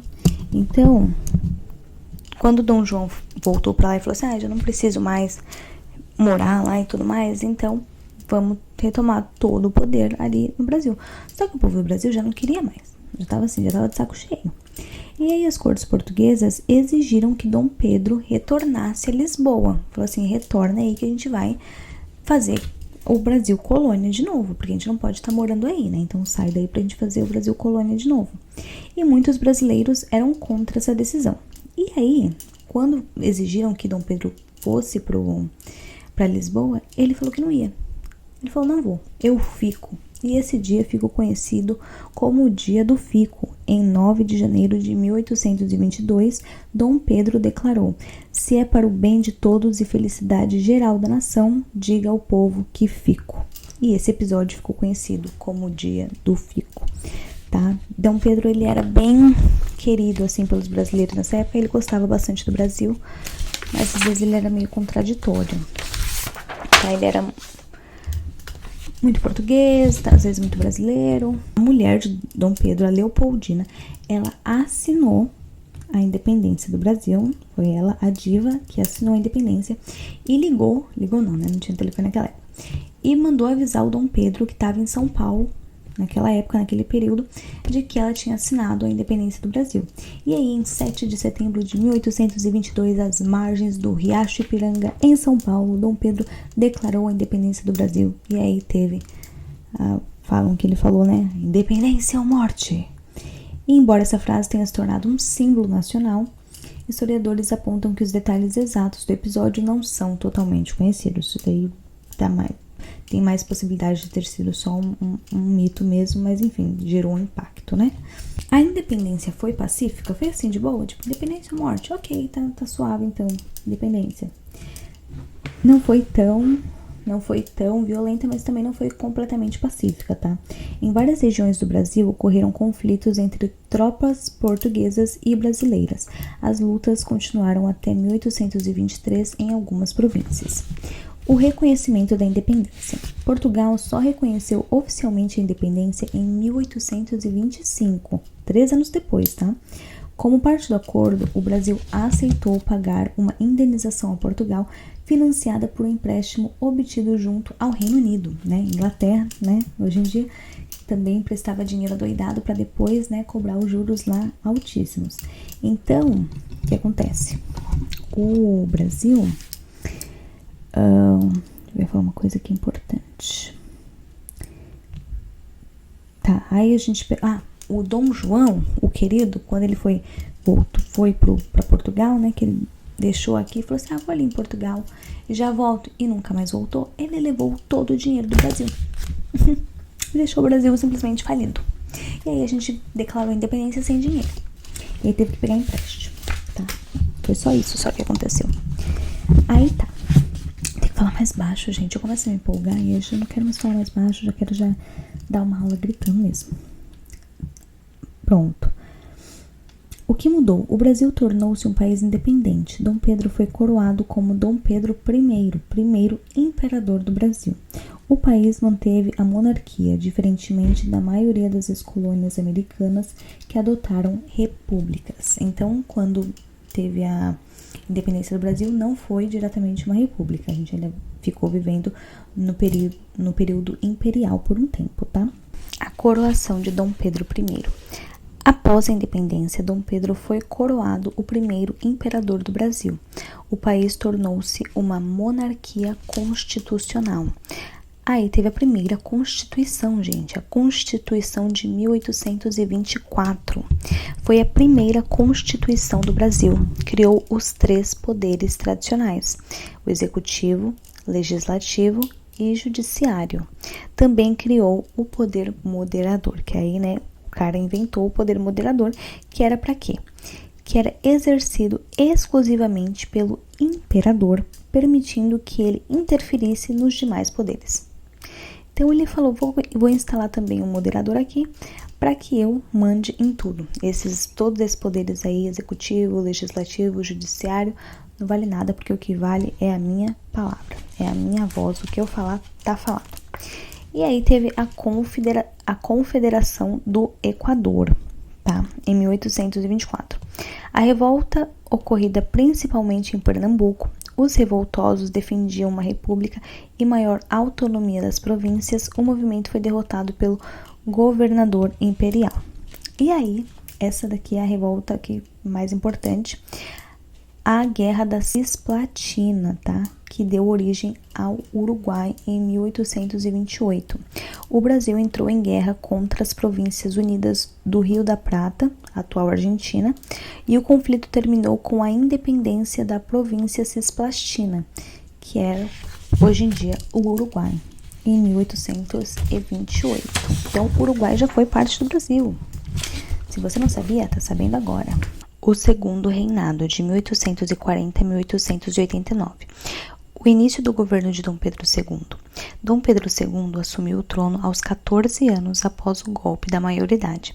Seu governo durou 49 anos, sendo o mais longo da história do Brasil. Estabilidade política. O país viveu um período de maior estabilidade em comparação ao período regencial. Houve fortalecimento do governo imperial e liberais e conservadores se alternavam no poder. O ciclo do café. O café tornou-se o principal produto da economia brasileira. As grandes fazendas cresceram principalmente no Vale do Paraíba e depois no Oeste Paulista. O Brasil tornou-se o maior produtor mundial de café. Modernização do país. Durante o segundo reinado foram construídos ferrovias, linhas teleféricas, portos e estradas. Também houve incentivo à educação, à ciência e à cultura. O caminho para a abolição. Então vamos lá, abolição da escravidão. Antes da Lei Áurea foram aprovadas a Lei do Ventre Livre, que foi assim, uma piada, né? A Lei do Ventre Livre e a Lei dos Sexagenários, que foram 2 leis que foram uma piada. A Lei do Ventre Livre dava 2 opções para o dono dos escravizados. A primeira era libertar a criança com 8 anos de idade, sem pai, sem mãe, sem nada, porque os pais ainda seriam escravizados. E aí eles ganhavam uma indenização do governo, ou então em dinheiro, ou então eles podiam usar os serviços dessa criança até os 21 anos e depois a criança tinha que ser liberta. Só que o que acontecia? Muitas dessas crianças, quando completavam 21 anos, elas ficavam ali, porque ia para onde? E a mãe delas ia continuar ali sendo escravizada. E também os escravos não tinham muito tempo de vida. Muitos morriam jovens. Então, para eles, essa lei não valia de praticamente nada, né? Mas ali começou a encaminhar para a abolição. Mas não foi porque a princesa Isabel era boazinha. Ai, como ela é boazinha, ela é tão galera. Não, foi interesse político mesmo que fez a abolição da escravidão, tá? E a lei dos sexagenários, que concedia liberdade aos escravizados com mais de 60 anos. E aí, o que acontece? Para os donos dos escravizados, isso era como tirar um peso das costas dele, porque podia ele soltar, jogar fora praticamente esses senhores de 60 anos que já não conseguiam nem mais trabalhar depois de anos trabalhando duro. E aí era mais fácil soltar fora mesmo, porque eles não tinham que ficar mais cuidando, não tinha mais aquele peso de ficar cuidando de um senhor que ficava ocupando espaço ali de 60 anos, entendeu? Podia jogar fora e ocupar com outro escravo mais novo, né? E aí a pessoa com 60 anos, primeiro que escravizados, chegar aos 60 anos já era uma coisa muito difícil, que a taxa de mortalidade deles era muito baixa, né? Eles morriam muito cedo. Então, para eles, para os donos dos escravizados, eles saíam no lucro. E esses escravizados, eles iam para onde? Depois, com 60 anos, ia trabalhar com o quê? Pois é, uma patifaria. E aí, outro motivo foi o enfraquecimento da monarquia, crescimento do movimento republicano, insatisfação de parte dos militares, críticas dos grandes fazendeiros após a abolição da escravidão, perda gradual do apoio político ao imperador. Então, uma das coisas que foi um dos motivos que os militares, o exército começou a ser contra a escravidão foi por conta da Guerra do Paraguai, que a gente vai falar um pouquinho agora da Guerra do Paraguai, que aconteceu entre 1864 e 1870. Tá, por quê? Porque na Guerra do Paraguai, vou só abrir esse parênteses aqui, o governo falou assim, quem for pra guerra, os escravizados que forem pra guerra, eles vão ganhar liberdade quando voltarem da guerra. Então, um bocado de escravizados se alistaram para ir pra guerra. E lá eles começaram a lutar com o exército, e o exército começou a ver que aquele povo era gente, né? Que negro, africanos eram gente. Porque até na lei eles valiam menos do que animais. Então, assim, eles começaram a conviver com essas pessoas e verem, gente, eles são pessoas, né? Que palhaçada é essa de escravizar essas pessoas? Então, o exército começou a ficar do lado dos escravizados, certo? E aí colocou uma pressão maior no governo para a liberdade deles, tá? Então, a Guerra do Paraguai foi o maior conflito armado da história da América do Sul. O Paraguai enfrentou a Tríplice Aliança, que foi formada pelo Brasil, Argentina e Uruguai. Por que a guerra começou? As causas envolveram disputas por influência na região do Rio da Prata, conflitos de fronteira, interesses políticos e econômicos dos países envolvidos. O presidente paraguaio Francisco Solano Lopes ordenou ataques ao Brasil e depois à Argentina, ampliando o conflito. Essa guerra foi super sangrenta, tá, gente? Ela durou cerca de 6 anos, foi extremamente violenta. Milhares de soldados morreram em combate ou por doenças. Tanto que em uma hora o Paraguai estava mandando para o exército criança, gente, de 14, 12 anos para a guerra. Porque não tinha mais soldado para morrer. Pois é. A vitória da Tríplice Aliança. Em 1870, o Paraguai foi derrotado. Francisco Solano Lopes morreu durante a fase final da guerra. O conflito deixou o Paraguai economicamente e demograficamente devastado. Consequências para o Brasil. O exército brasileiro saiu fortalecido e ganhou maior influência política. A guerra aumentou a dívida pública. Muitos militares passaram a defender mudanças políticas, fortalecendo o movimento republicano. A participação de pessoas negras escravizadas e libertas no conflito reforçou os debates sobre o fim da escravidão. Ok? Então, esse foi um resumão da Guerra do Paraguai, tá? A abolição da escravidão em 1888. O movimento abolicionista. Ao longo do século XIX, cresceu a pressão pelo fim da escravidão. Participaram jornalistas, advogados, escritores, políticos, pessoas negras livres e escravizadas. Também houve resistência dos próprios escravizados por meio de fugas, quilombos e revoltas. As leis que antecederam a abolição. Então, teve a lei Eusébio de Queiroz, que proibiu o tráfico de africanos escravizados, então proibiu trazer os africanos para cá para serem escravizados. Aí a lei do ventre livre, que eu já expliquei para vocês, e a lei dos sexagenários, ok? Só depois veio a Lei Áurea. Então, o processo de escravidão aqui no Brasil foi bem lento, tá? E teve bastante dedo da Inglaterra, pressão da Inglaterra para acabar com a escravidão, porque eles já tinham abolido e eles lá, todo mundo vai abolir também. E aí eles exigiram, mas não foi só por isso não, tá? Muitos interesses políticos da época. Aí veio a Lei Áurea. Em 13 de maio de 1888, a princesa Isabel assinou a Lei Áurea.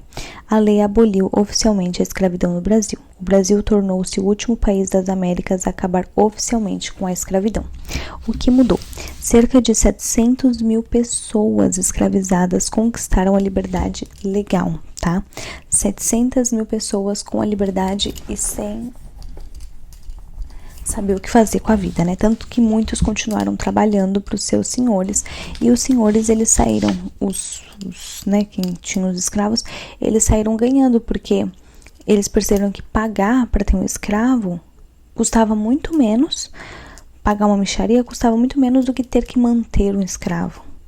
Então ele só vai embora mesmo se quiser trabalhar para mim aqui, ó, uma merreca, uma moeda, um biscoito, uma coisa, entendeu? Muitos escravizados continuaram vivendo em condições de pobreza e exclusão, porque eles também foram libertos e a população tinha uma imagem muito negativa deles, né? Falavam para eles que eles não valiam nada, que eles eram inferiores a animais. Então imagina, soltaram eles assim e eles sofriam preconceito. Então como é que eles iam conseguir um emprego, alguma coisa, certo? Tá. As consequências. A elite escravista rompeu com a monarquia, o movimento republicano ganhou força. Um ano depois, a monarquia seria derrubada. Ok. A pressão da Inglaterra. Ai, que sono. Então, teve a pressão da Inglaterra, que em 1807 a Inglaterra proibiu o tráfico de pessoas escravizadas em seu império. Em 1833, aboliu a escravidão das suas colônias. Depois disso, o governo britânico passou a pressionar outros países, incluindo o Brasil, para acabar com os tráficos negreiros. Deixa eu ver quantas páginas ainda tem. Tem coisa, hein, Peta? Eita, que caralho.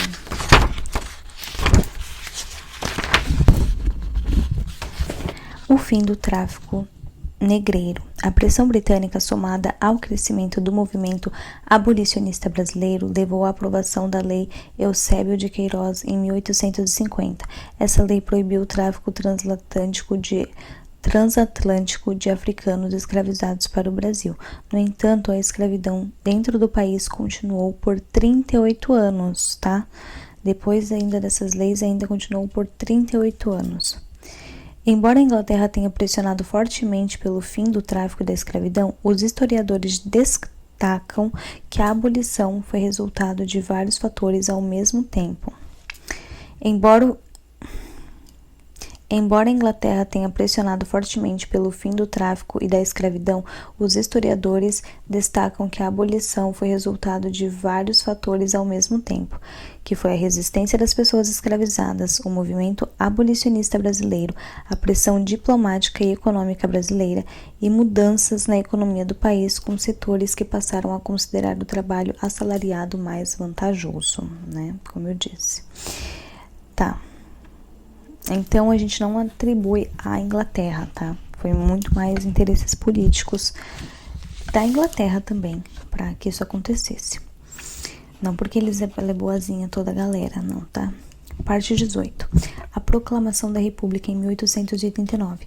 Porque a monarquia perdeu força, teve insatisfação dos militares, crescimento do movimento republicano, rompimento da elite cafeteira com Dom Pedro II após a abolição, crises políticas e econômicas. A Proclamação da República. Em 15 de novembro de 1889, o Marechal Deodoro da Fonseca liderou um movimento militar no Rio de Janeiro. Dom Pedro II foi deposto e a monarquia chegou ao fim e o Brasil tornou-se uma república. O exílio da família imperial. Dom Pedro II e sua família foram obrigados a deixar o Brasil. Partiram para a Europa poucos dias depois da proclamação. O governo provisório. Deodoro da Fonseca tornou-se o primeiro presidente do Brasil. Deodoro da Fonseca, gente, primeiro presidente do Brasil. Foi convocada uma Assembleia Constituinte para elaborar uma nova Constituição. A Constituição de 1891 estabeleceu oficialmente a República, criou o sistema presidencialista, separou oficialmente a Igreja do Estado, porque a Igreja e o Estado eram uma coisa só, e garantiu maior autonomia aos estados.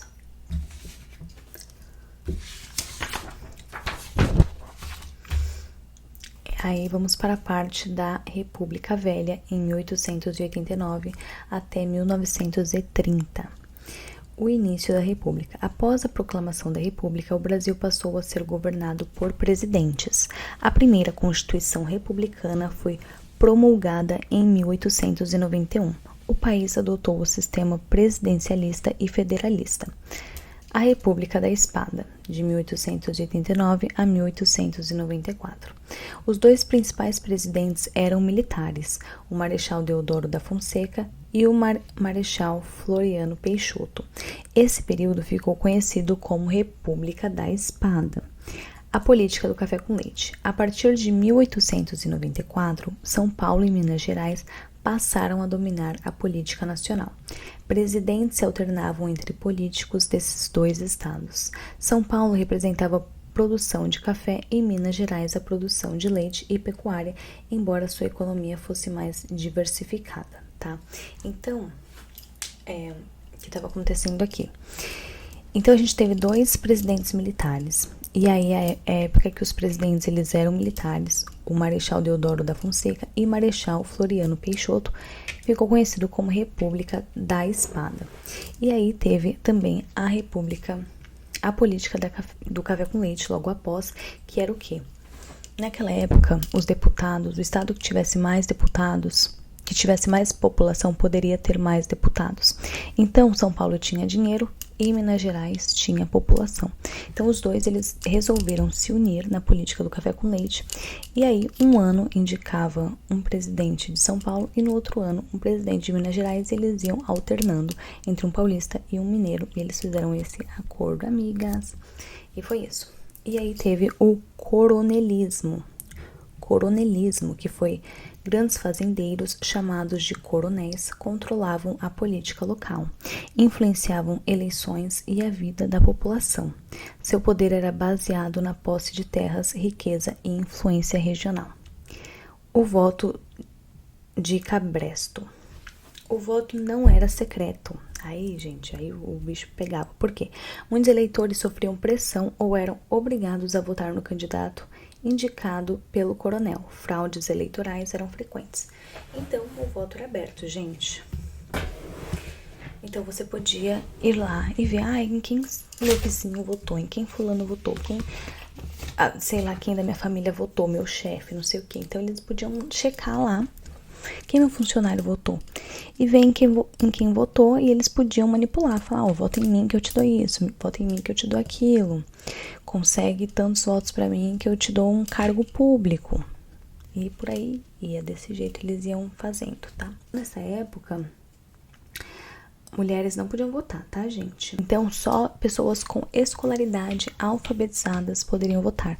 E naquela época, pessoas com escolaridade alfabetizadas eram apenas pessoas ricas. Então, basicamente, só pessoas ricas poderiam votar, tá? A Revolução de 1930 e a Era Vargas. O fim da República Velha. Em 1930, o presidente Washington Luiz rompeu a política do café com leite ao apoiar outro candidato paulista. Minas Gerais se uniu ao Rio Grande do Sul e à Paraíba para formar a Aliança Liberal. O candidato da oposição era Getúlio Vargas. A Revolução de 1930. Após a vitória do candidato governista Júlio Prestes, a oposição denunciou fraudes eleitorais.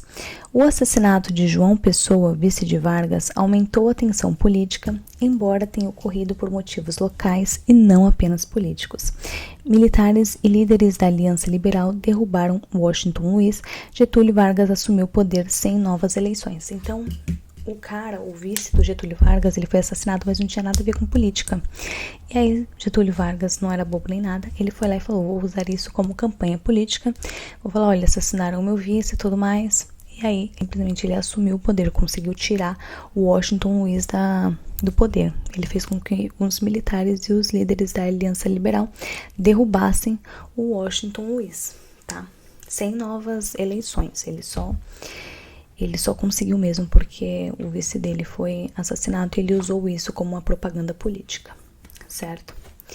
O governo provisório. Vargas fechou o Congresso Nacional, destituiu governadores estaduais, centralizou o poder no governo federal. O Vargas, gente, ele merece um vídeo só pra ele, tá? Porque assim, ele fez muita coisa pelo Brasil, muita coisa. Ele ficou no poder por 15 anos. Então assim, ele fez até ditadura no Brasil e se matou depois. Então a história do Vargas é assim, é babado. Mas eu vou dar uma resumida boa aqui, tá? Então, começou o Estado Novo em 1937 até 1945. Em 1937, Vargas deu um golpe de Estado, cancelou as eleições, criou uma nova Constituição, implantou uma ditadura conhecida como Estado Novo. As mudanças promovidas por Vargas. Criou o Ministério do Trabalho. Inclusive na nossa carteira CLTs aí, que tem carteira de trabalho, tá lá o nome de Getúlio Vargas, ok? Ele criou o Ministério do Trabalho, tá? Também criou da Educação, ele criou vários ministérios que não tinham ainda. A industrialização, criou empresas estatais importantes e regulamentou direitos trabalhistas. A consolidação das leis do trabalho, CLT. Em 1943, Vargas criou a CLT, que reuniu diversos direitos dos trabalhadores, como carteira de trabalho, férias remuneradas, jornada de trabalho regulamentada, descanso semanal, proteção ao trabalhador urbano. Até então, gente, o trabalhador não tinha direito nenhum. A lei não protegia trabalhadores, então eles poderiam trabalhar por, sei lá, 1 centavo a hora. Se fosse isso que o dono da empresa oferecesse e ele precisasse, ele teria que aceitar, não tinha nenhuma lei que protegesse. Então, foi Getúlio Vargas que criou essas leis. O fim do Estado Novo. Em 1945, Vargas foi deposto pelos militares. O Brasil voltou a realizar eleições e iniciou um novo período democrático. Tá? Getúlio Vargas é uma das figuras mais importantes e controversas da história do Brasil. Recebeu o apelido de pai dos pobres por ampliar direitos trabalhistas, mas também foi chamado de mãe dos ricos por manter boas relações com empresários e industriais. O Estado Novo censurava jornais, rádios e perseguia opositores políticos, como uma ditadura. A era Vargas marcou a transição de um Brasil predominantemente rural para um país cada vez mais industrializado. E aí depois, quando ele levou o golpe lá que tiraram ele do poder, ele se matou com um tiro no peito e deixou uma carta, tá? E foi isso que aconteceu com Getúlio Vargas. Mas a era Vargas merece um vídeo só pra essa era. A parte 22 agora. A República Populista, de 1946 a 1964. O retorno da democracia. Após a queda de Vargas, o Brasil voltou a realizar eleições. Em 1946, foi promulgada uma nova Constituição. O retorno de Getúlio Vargas. Em 1950, Vargas voltou ao poder. Calma, que ainda não chegou o fim de Vargas, calma. Ele voltou em 1950, voltou ao poder pelo voto popular. Então, ele já tinha instaurado uma ditadura, praticamente, e o povo ainda assim votou nele e colocou ele no poder de novo. Por quê? Porque os pobres, o que acontece? Getúlio Vargas, tudo que ele fazia muita propaganda, mas ele fazia mesmo, ele colocava a mão na massa e fazia, entregava. Só que ele fazia muita propaganda, então todo mundo amava ele. Então, mesmo que ele tivesse feito a ditadura, ele ainda foi eleito.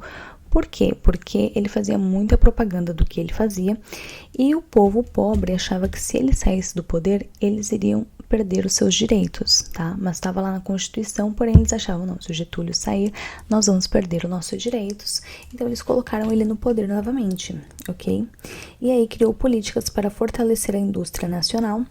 Em 1953, criou a Petrobras com o lema "O petróleo é nosso", tá? Aí veio o suicídio de Getúlio Vargas. Vargas enfrentava forte crise política. Após intensa pressão de opositores e militares, suicidou-se em 24 de agosto de 1954. Antes de morrer, deixou a famosa Carta Testamento. Aí veio J.K. Juscelino Kubitschek. O governo Juscelino Kubitschek governou entre 1956 e 1961. Lançou o plano 50 anos em 5, acelerando a industrialização. Então ele fez isso, mas ele pensou assim, eu vou pegar todo o dinheiro emprestado que eu puder, vou investir no Brasil no meu tempo de mandato, então eu vou ficar super popular, né, como um cara que fez bastante pelo Brasil, mas aí deixo as dívidas para o próximo governo. Que foi exatamente isso que ele fez. E por isso que ele falava o plano 50 anos em 5. E foi foi Juscelino Kubitschek que construiu Brasília, que foi inaugurada em 1960. Depois veio Jânio Quadros. Jânio Quadros foi eleito em 1960. Renunciou ao cargo após apenas 7 meses de governo em 1961. Sua renúncia provocou uma grave crise política. Depois veio o Jango, João Goulart, que assumiu a presidência em 1961. Defendia as chamadas reformas de base, como mudanças agrárias, educacional e tributária. Suas propostas dividiram a sociedade e aumentaram a tensão política. O caminho para o golpe. Aí vamos entrar no golpe, a ditadura militar. O país enfrentava inflação, crises econômicas e forte polarização política. Em meio à Guerra Fria, setores das Forças Armadas e parte da sociedade passaram a apoiar a derrubada do governo. Em 1964, um golpe militar encerrou a República Populista e iniciou a ditadura militar. O golpe militar de 1964. Então vamos lá, como tudo aconteceu. Em 31 de março de 1964, militares derrubaram o presidente João Goulart. Os militares justificaram a ação como uma forma de impedir o avanço do comunismo e restaurar a ordem. João Goulart foi para o exílio. O regime militar. Os militares passaram a governar o Brasil. Não houve eleições diretas para presidente. 5 generais ocuparam a presidência entre 1964 e 1985. Então aí eles fizeram 10 atos institucionais, mas os mais importantes, o 2 e o 5, tá? O ato institucional 5 é o ato institucional que basicamente diz que quem manda em tudo são os militares e que ninguém pode ir contra. Que foi em 1968, foi decretado o ato institucional número 5, AI-5. Foi a medida mais dura da ditadura, permitiu fechar o Congresso, suspendeu direitos políticos e ampliou a censura e a repressão. O AI-2 foi que eles basicamente extinguiram todos os partidos políticos, só deixaram 2 partidos políticos, o Arena e o MDB, que eram partidos militares, ou seja, eles estavam votando ou em militares, não tinha outra opção.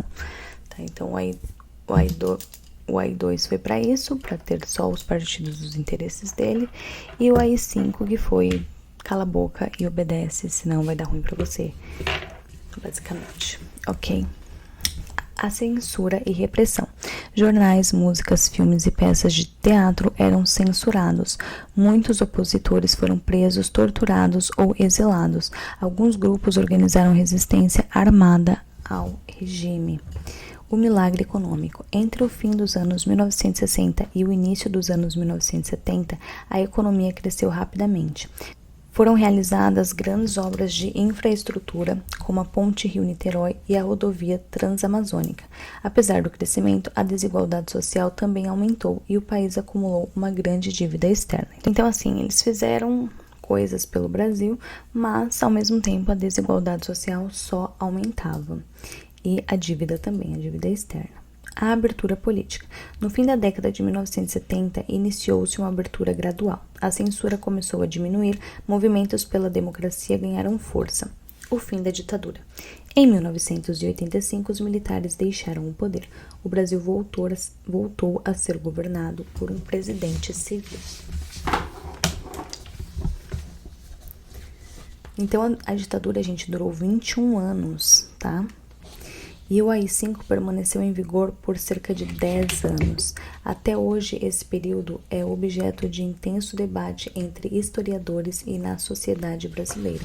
Então, isso também merece um vídeo só para ele, sobre a ditadura militar, tá? Não vou focar tudo nisso. Aí veio a redemocratização e a Constituição de 1988. Então, teve o movimento Diretas Já. Em 1983 e 1984, milhões de brasileiros participaram de manifestações. O movimento Diretas Já pedia eleições diretas para presidente, porque até então não tinha eleição direta. A proposta não foi aprovada pelo Congresso naquele momento, mas aumentou a pressão pela democracia.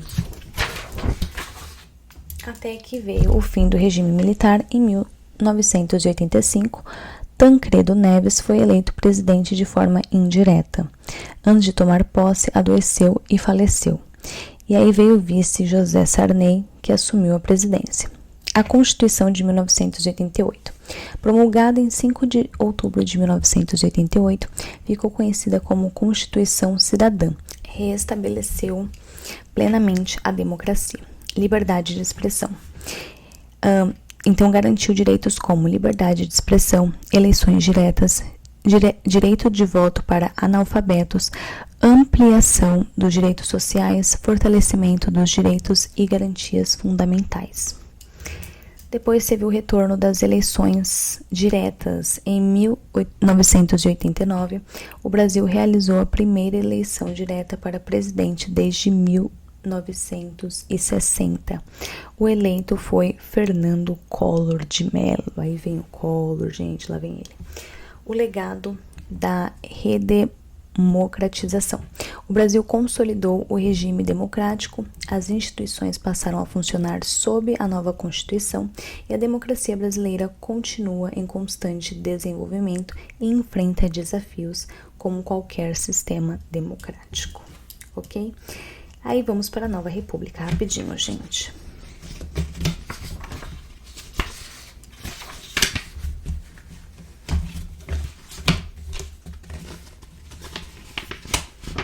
Olha, é esse. Ah, tá. Vem a Nova República, de 1989 a 2002. Então, de 1990 a 1992... veio o primeiro presidente eleito pelo voto direto após a ditadura, lançou um plano econômico para combater a hiperinflação, o Fernando Collor de Mello, tá? Determinou o bloqueio temporário da poupança e de outras aplicações financeiras. Sofreu um processo de impeachment após denúncias de corrupção e renunciou em 1992. Ok? Depois veio o Itamar Franco, de 1992 a 1995. Assumiu a presidência após o impeachment de Collor. Seu governo ficou marcado pela criação do Plano Real. O que foi o Plano Real? O Plano Real ele foi criado em 1994, liderado pelo então ministro da Fazenda, Fernando Henrique Cardoso. Controlou a hiperinflação que atingia o Brasil havia décadas e criou a moeda real, utilizada até os dias de hoje. Então, foi no governo do Itamar Franco que foi criada a moeda real. Depois veio Fernando Henrique Cardoso, de 1995 a 2002. Foi eleito após o sucesso do Plano Real, manteve a estabilidade econômica, realizou privatizações de empresas estatais em setores como telecomunicações e mineração, ampliou programas sociais e investimentos em educação. Tá, então, ó, curiosidades. Antes do Plano Real, os preços mudavam diariamente por causa da hiperinflação. Então, diariamente, os preços no mercado, eles mudavam, tá? Não tinham uma base. Não, todo dia você podia ir no mercado um dia, um exemplo, tá? O café tá R$10, no outro dia tá 100. Um exemplo, nem era real naquele tempo, tá? Mas era assim, basicamente. Não tinha como saber como seriam os preços no dia seguinte. O Brasil teve várias moedas antes do real, como cruzeiro, cruzado e cruzado novo. O Plano Real é considerado uma das mudanças econômicas mais importantes da história do país. O Brasil no século XVI, no século XXI, de 2003 até o presente, tá? Governo Luiz Inácio Lula da Silva, de 2003 a 2002. Os pontos positivos. Eu vou falar os pontos positivos de todos os presidentes do Luiz Inácio até o Luiz Inácio novamente, tá? Então, ele fez, o Luiz Inácio Lula da Silva teve a expansão do Bolsa Família, reduzindo a pobreza extrema, crescimento econômico impulsionado pelo boom das commodities como soja e minério de ferro, aumento do salário mínimo acima da inflação em vários anos, expansão das universidades federais e criação de programas como o ProUni e ampliação do FIES. O Brasil ganhou maior protagonismo internacional. Governo Dilma Rousseff, de 2011 a 2016. Continuidade de programas sociais, ampliação do acesso ao ensino superior, a aprovação do Marco Civil da Internet, programas habitacionais como Minha Casa Minha Vida continuaram sendo ampliados. Aí veio o Temer em 2016 até 2018. Teve a aprovação da reforma trabalhista, a aprovação do teto de gastos públicos, queda da inflação, início da recuperação econômica após a recessão. Aí veio o Bolsonaro, que fez a aprovação da reforma da Previdência, que a reforma da Previdência mudou as regras da aposentadoria do Brasil, né? Um marco legal do saneamento, digitalização de diversos serviços públicos, redução do desemprego no final do mandato após a recuperação econômica pós-pandemia. E o governo, o Luiz Inácio Lula da Silva, agora, o que ele fez basicamente? Teve a retomada de programas sociais, aprovação da reforma tributária sobre o consumo, considerada uma das maiores mudanças no sistema tributário brasileiro em décadas. Queda do desmatamento na Amazônia, segundo dados oficiais. Crescimento do PIB acima das previsões em parte do mandato e redução do desemprego em comparação com anos anteriores. Tá? Então, algumas curiosidades sobre o Brasil para a gente terminar, ok? O Brasil é o 5º maior país do mundo em território e o 7º mais populoso. É o único país das Américas onde o idioma oficial é o português. A floresta amazônica é a maior floresta tropical do planeta e cerca de 60% dela está em território brasileiro. O Brasil abriga aproximadamente 20% da biodiversidade mundial, sendo um dos países mais ricos em espécies de animais e plantas. O país possui mais de 8.500 quilômetros de litoral, um dos maiores do mundo. O Pix, lançado em 2020, tornou-se um dos sistemas de pagamento instantâneo mais utilizados do planeta. O Brasil é um dos maiores produtores e exportadores de café, soja, carne bovina, frango, açúcar e suco de laranja. Brasília foi construída em apenas 41 meses e inaugurada em 1960. O Brasil já sediou a Copa do Mundo em 1950 e 2014 e os Jogos Olímpicos em 2016. O país faz fronteira com 10 dos 12 países da América do Sul, não fazendo fronteira apenas com Chile e Equador. O país faz O Cristo Redentor, no Rio de Janeiro, é uma das 7 maravilhas do mundo moderno. O Brasil possui 6 biomas principais: Amazônia, Cerrado, Mata Atlântica, Caatinga, Pantanal e Pampa. O Carnaval brasileiro é considerado a maior festa popular do mundo, atraindo milhões de turistas todos os anos. O Brasil foi uma colônia de Portugal por mais de 300 anos. teve uma monarquia por 67 anos e é uma república desde 1889.